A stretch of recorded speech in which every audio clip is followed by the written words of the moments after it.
Hi, and welcome to Series 3 of the Pen to Publish podcasts with your hosts, Alexa Whitten, author, typesetter, and independent publisher, and Alexa Tewkesbury, author, editor, and proofreader.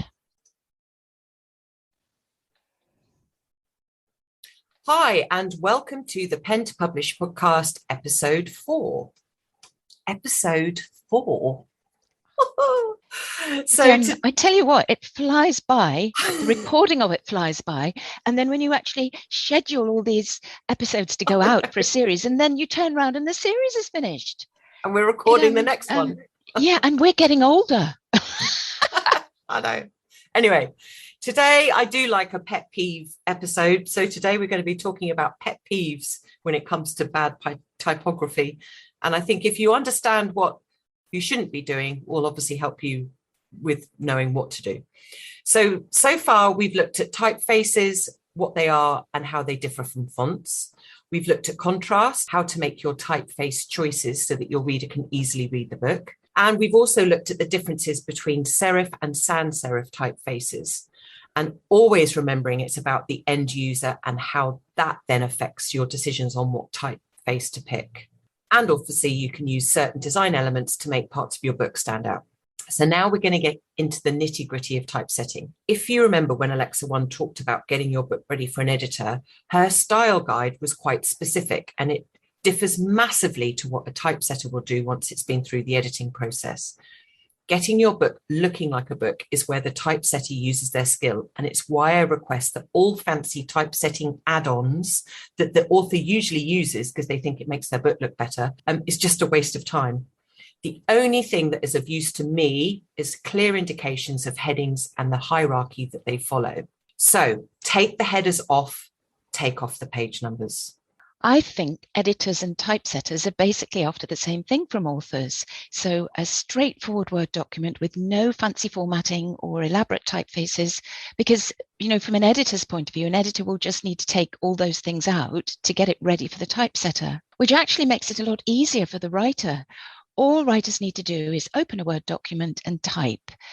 You need to think about where you want your paragraphs and your chapter breaks and your section headings and your illustrations, because that's to do with your book's structure. But that's it. The layout is entirely to do with your designer, your typesetter. So as a writer, I really like the fact that a plain old Word document is the best thing I can offer an editor or a publisher, because it saves me all the time and hassle of having to work out spacing and numbers of lines and centering and all that technical sort of stuff. Well, I'm going to be explaining, and actually I've just remembered a couple that I haven't actually put in here, and I'm going to say them now so I don't forget. Right. Please, please, please do not use spaces instead of tabs. That is an absolute nightmare for a typesetter. Don't use the space bar instead of tabs. If you don't know how to set up tabs, I'd rather a hard return, because if you are using the space bar, it copies it into my formatting and I then have to manually remove them. Also, and this is a hot topic, you do not need a double space after a full stop. Oh, no. I don't care if you've been taught that when you were 16. This hasn't been taught for 15 years. Please, please do not use double spaces after a full stop. Again, it's something that I then have to take out. It was something to do with when we typed on typewriters, wasn't it? That you did that quick double flip of the space bar. Well, you had to. Yeah. Because it was the only way to get a decent space between the lettering. But yeah. on automatic word processors, it's already calculated for you. And it's amazing how many people, when I do a poll, I did a poll on LinkedIn not that long ago about, do you still use double spaces? And people were proudly saying, I do, and I will continue. And it's like, well, thanks. You just look like an idiot, because no publishing house in the world will use double spaces after a full stop. So there's no need for you to do the same. And don't use spaces instead of tabs. Go and look how to set up tabs in the Word document. It's really easy to set up. So anyway, sorry, rant over. I'd forgotten I've about those, but they are a with big the pet peeve of mine. spaces. Yeah, with the spaces, actually, I find often I'll get a book through with the headings looking as though they're centered, but when I click my little show spaces, I can see all the way the author has used the space bar to get it where they think it should be, rather than just centering it using the Word document tool to center. Yeah, it is I suppose it's knowing it's understanding how to use Word effectively. But I think for any author, understanding how to center text and use tabs, and that's all basically we're asking them to do. Go onto Google, find a video, see how to do it. Yeah. Or if you don't know, ask someone. Anyway, right. Can you hear the pet peeves here, people? Yes. So all of the pet peeves that I'm going to be talking to you now are actually ones that I've seen in professionally published books. I don't know how it's got through the net. Lazy typesetting, I think. But anyway, justification. So this is where it differs from what Alexa 1 needs to have from you and what I'm going to do with your text. Now, Alexa 1 wants you to left justify your text, which is fine. What I will do when I get it is I will, it's called left justify, but what I will do is I will make sure that the two edges, the one on the left and the one on the right, are nice and straight. You don't have a jaggedy edge. Alexa 1 doesn't want that when you submit your work, but I will make sure that it does on your book. Now, I've seen professionally published books with a jaggedy right-hand edge, and I just think it looks awful. I will definitely be changing that. You can, and I think a lot of self-published authors don't realize that's what they need to do. So you can spot a self-published book a mile off if they've got a jaggedy right edge. So don't do it. Although I've now adopted using an unforced justification for bullet points. So I used to have everything justified. So even the bullet points would stretch all the way to the edge of the page. And actually, I like a bullet point now that doesn't. And I actually think it looks a lot nicer. Hyphens. Now, this is a big bugbear of mine. I don't like hyphenated words. So by hyphenated words, you're talking about end of line word breaks. Yes. With a hyphen. Yes. Yes. Not like something like give me a hyphenated word like self-esteem. Yeah. Yes. Yeah. Yes. That's fine. I like a self-esteem with a hyphen, obviously, if that's grammatically correct. Obviously. What I don't like is because being broken at the edge of at the edge. So you've got the BEC, then a little dash, and then the AUSE on a second line. That's what I'm talking about, hyphenated words. I just don't like it.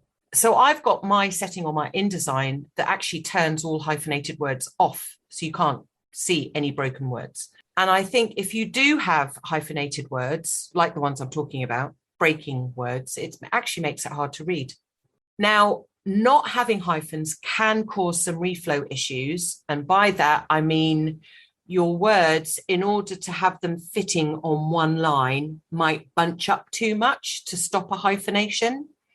But I can fix that manually. So if that ever happens, then I just go along and change the tracking so that that then doesn't happen. Or you can set how many hyphenated words you have a page. So for instance, you can have just a maximum of 3 words that are hyphenated. And as I've said, I prefer none.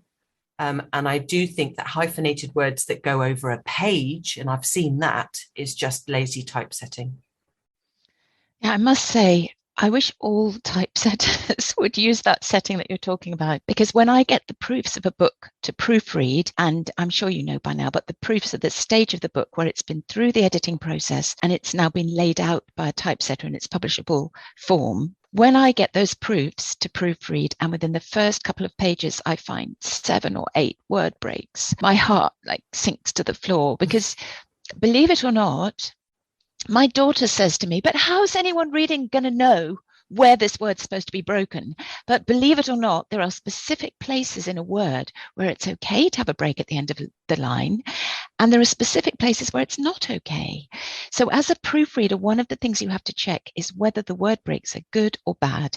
So whether they're allowed or not. Now, some of them I just know. For example, the word people, I've come across so often PEO at the end of a line, hyphen, PLE on the next line, because it sounds like two syllables, people. It's not supposed to be broken at all, the word people, so that one is fixed in my head. So some of them I know, but others I have to check, and it really can end up being incredibly time consuming if there are a lot of them. So when I'm proofreading one of Alexa 2's books, it's always great to know that the end of line word breaks won't be a thing. And I do agree with you, Alexa, that I think books look so much better without them, especially children's books. And if they don't have to be there, then why are they really? Why doesn't that setting that you have, why isn't it just that's what everybody default has to have? I know. Well, Yes. I think it's more to do with the text reflow issue that I tried to explain earlier. Obviously, when you don't have hyphenated words, it means that if you have a sentence that has lots of long words in it, because I've told the program not to break them, they then have to try and fit them all in on one sentence. And sometimes that can look a little bit out of whack. Because the program doesn't get it quite right. So I then have to go manually in and change it. And sometimes what this will do is it'll create extra large spaces between the words so that this then happens.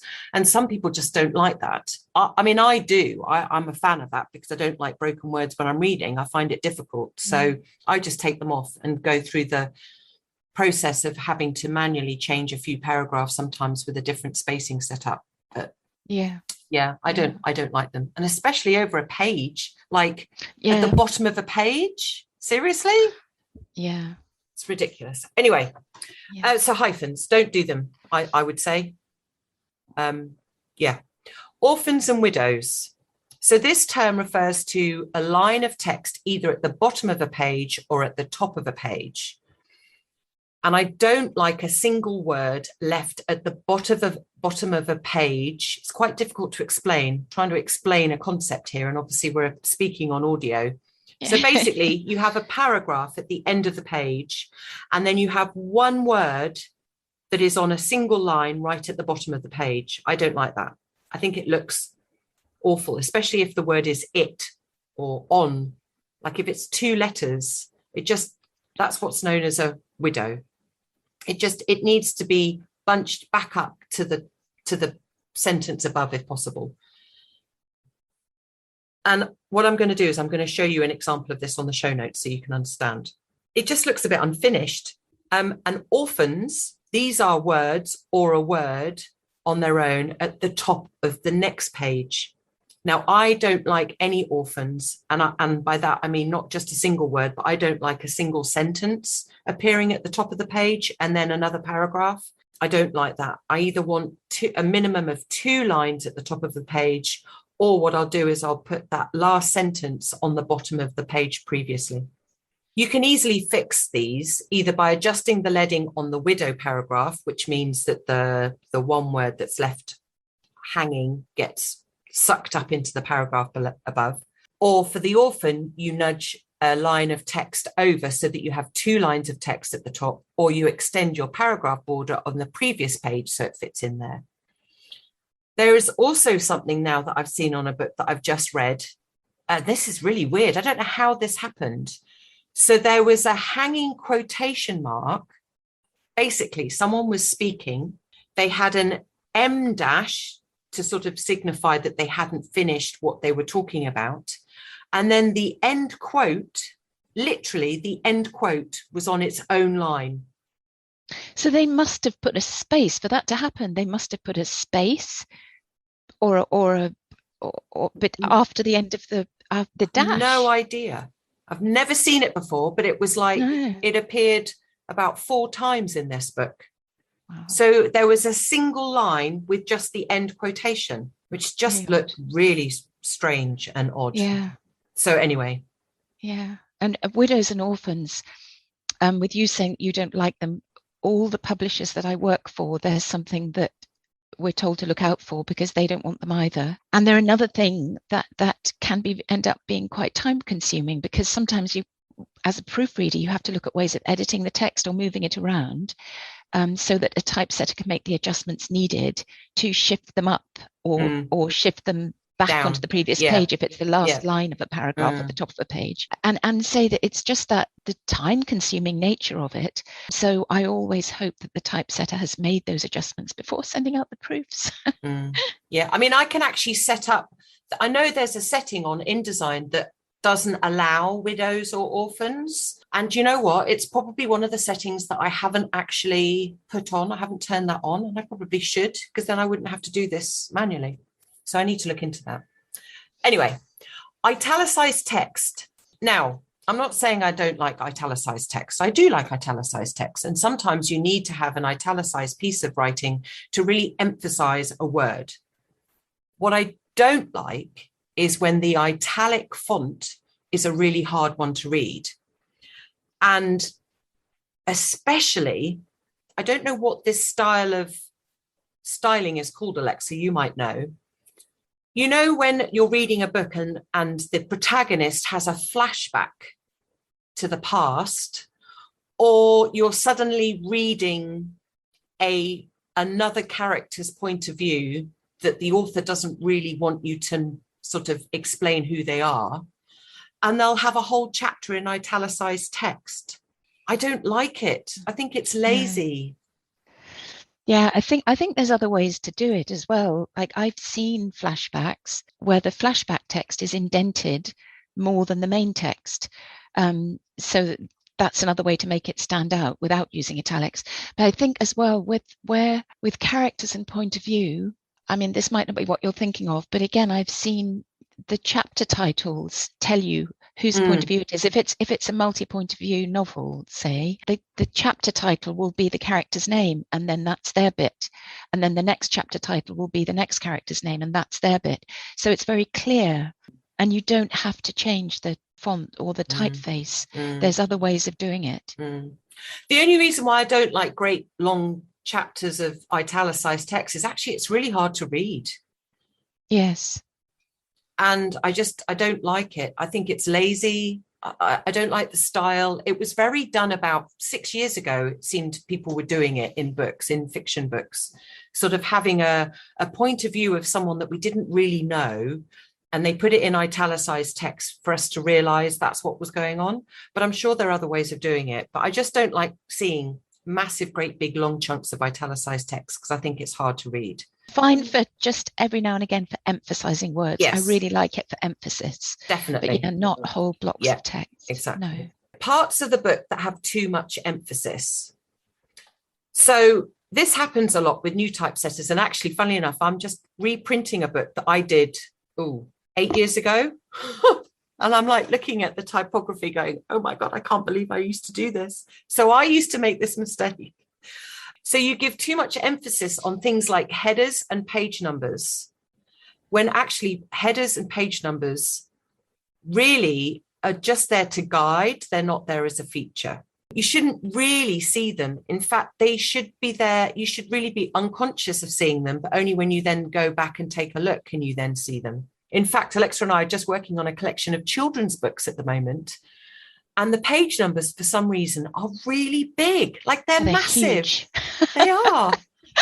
And actually, a children's book doesn't need page numbers because it's not like it's got a table of contents. We were just talking about this. Yeah, that's a really good point. That why, unless you've got chapters that you need to refer to, or why are the page numbers there? There's no need for them. And I mean, unless it's a counting book and you're using the page numbers as part of a learning process, I would say either don't have them for children's books, because why do you need them?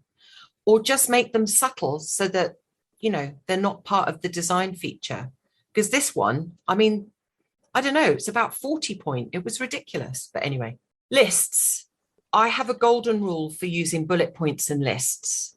And this isn't really about typography. This is more about, well, I suppose it is typography because it all comes down to how a typesetter then denotes a list. So if you're explaining, for instance, and the wording is the 3 things that everyone should know, then by all means, use a numbered list then to explain those 3 things, 1, 2, 3.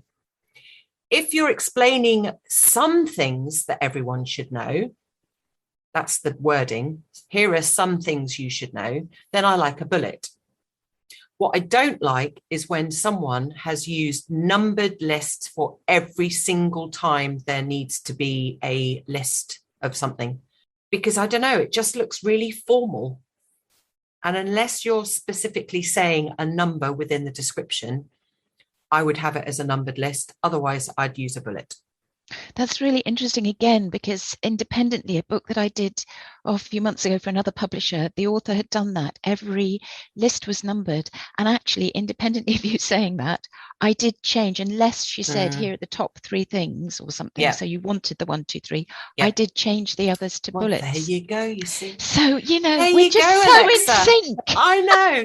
You're obviously a typesetter in learning by the sound of things. Yeah, that's what it is. Right. The other big bugbear of mine, and this is massive, and I talk about this in my Typeface workshop that I did just recently over in my group. And I've also talked about it in the last episode because it is such a big one. And that is, do not use sans serif typeface for the body copy of a book unless it is designed for a specific type of reader that requires a sans serif typeface. Don't do it, because it's really, really hard to read. And in fact, there's someone that I've just looked at their book. They've done exactly that. And it just doesn't look good. So don't do it. Yeah. And if you're not sure about the terms serif and sans serif, if you listen to the previous episode, Alexa tells you exactly what that means. Yes. So use a serif typeface like Minion Pro, Times New Roman, Garamond, all of those. Don't use a typeface like Arial, Calibri, Vidana, because they're very hard to read. Alexa 1, do you have any pet peeves about what books shouldn't look like? Well, I think I agree. I agree with everything that you've said, really. And I just want it to look professional. I want it to have a clear, appropriate, easy to read typeface. And the things that you're talking about, the things that you've listed, they can all take the edge off that professional finish. And that's such a shame when an author's gone to all that effort with the writing for it then to be reproduced in a book that just has a mediocre finish. Really. I agree. So I think just if you're a first-time writer, say, and you're writing a non-fiction book, and there are layout elements with that, there might be boxes, there might be bullet lists and things. Look at a bunch of non-fiction books that have those elements. See what kind of style you like, and then talk with your typesetter. Say, well, I've got this book here. I really like the way this is done. And that gives your typesetter an idea of the kind of finish that you're after. Yeah, definitely. I mean, we're very lucky to have a wonderful author who we both worked on last year, her book Influence and Thrive, which has now become a bestseller on Amazon, which I'm very happy with. Lucille Ossai is going to be joining us in episode 8. Now, her book is highly stylized in the way that it was set out, because it was a very complicated subject she was talking about. There were lots of different elements to her book, and she wanted to make sure that the typesetting really helped the reader not only understand what she was trying to say, but make it easier too, because the subject's quite complex. Anyway, we've got her for episode 8, which I'm really looking forward to having her. She's a Nigerian author. She lives in Lagos. She's lovely. She's super nice. She's very pernickety and she's quite open to admitting that she's very pernickety. But Alexa and I worked on her book, Influence and Thrive. I'll put the details of which in the show notes. And it's going to be really interesting from her perspective what role the typography and typesetting played in the overall look of her book.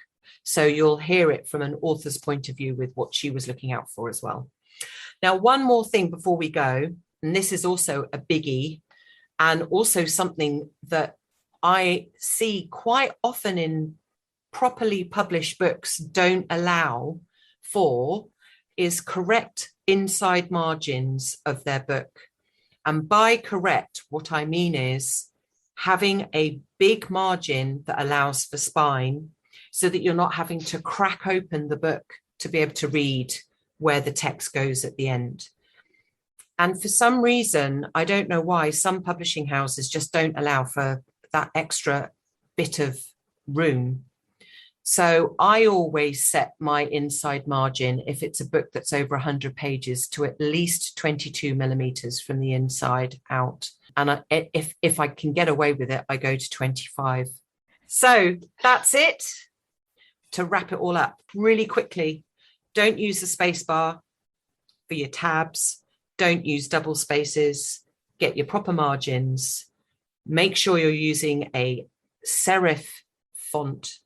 Don't use hyphens. Parts of book that have too much emphasis, like italics, and orphans and widows. And I think that's everything. So we'll see you next week. In other words, get a professional typesetter. Basically, yes. Basically, exactly. So that is a whistle-stop tour of pet peeves. And next week, we're going to be looking at the ingredients of a book. Things like what should a business book include, and also what a children's book should include, to gain maximum look of being professional, but also being able to get extra revenue by people, either, especially for children's books, what they can do once they've read the children's book. So we'll be talking about that next week. And again, the way those various sections, so those ingredients are put together, the order is so important for that professional finish. One of the projects we have at the moment is the series of children's books that we were talking about before. With the massive it's page been numbers typeset that with the don't massive need it. page yes. It's been typeset previously with all the copyright information at the back, and which I have seen in books, but it does feel a bit about face. So it'll be really useful to hear you talk about what the various pages and sections within a book should be, because there is a real order that they should have, especially I think those pages at the front of the book. Yeah, definitely. Now there's one set of sections that divide the typesetters community with where it should appear. There are two versions basically, but I'll be explaining all about that next week. So oh yes, good. So a controversial episode. A controversial episode of a particular ingredient of where it should appear. I mean, I have my views, and there are purists who have their views, and I think my view's correct, but you know, whatever. All right, so that's all from us. We will see you next week. So from Alexa too, goodbye. And from me, thanks for listening. Bye-bye.